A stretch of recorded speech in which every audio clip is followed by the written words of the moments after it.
day 11, our third week of distance learning. That is incredible. I can't believe what has happened in this district in such a short time. It's absolutely amazing what our staff, our district admin, and all support personnel have done to transform distance learning in Temecula so soon. Did any of us last June think that 2020 vision would be this?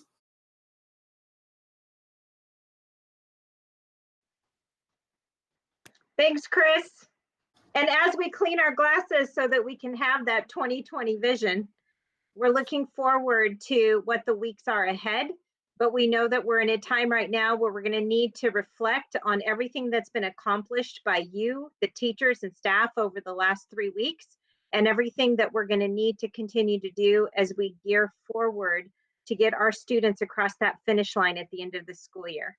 And one thing's for sure about 2020, we all understand that shift happens. And education is probably the most relevant in terms of the shifts that have occurred in the world as we know it. Nicole and Chris, as you bring those topics up, when we're forced into situations that we never dreamed that we would find ourselves in, oftentimes that requires of us a cleaning of our own lenses and the way that we view the situation that we're currently finding ourselves. And what's of the utmost importance at this time is the well-being of all of us, which includes our students that we're meeting with every day. And in that, really, we know that you've worked hard to establish connections with those students, to present to them lessons, opportunities, activities that have relevancy. To piggyback on what Joe has been sharing, and I just keep thinking about two phrases of how do we let go and how do we capture this moment.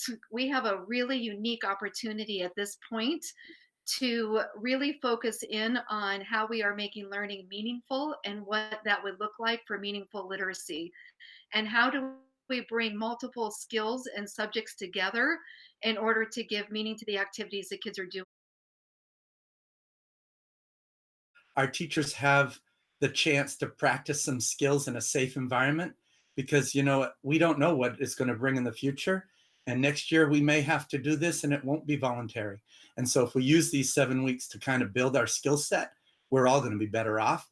So we're encouraging you to get creative, to get innovative, and to get our kids excited about what they are learning and the impact it has on them directly through meaningful literacy opportunities. In align with what everyone is saying, that when we're innovating and we're exercising outside, we're also inspiring.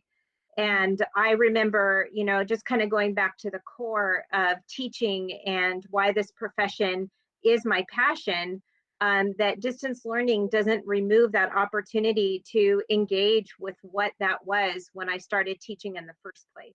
That our students are looking forward to seeing you, to hearing from you, to getting updates about what's going on. We as a team want to invite you to take advantage of the opportunity to really think deeply about what does inspire the best thinkers in your subject area, to really go deep into those areas. What are those kernels, those core areas of knowledge within your subject area? And really, how do we bring those to the surface? And so what is the makeup of your classroom? How will you spend the 2 to 3 hours a week you have with your students at a time?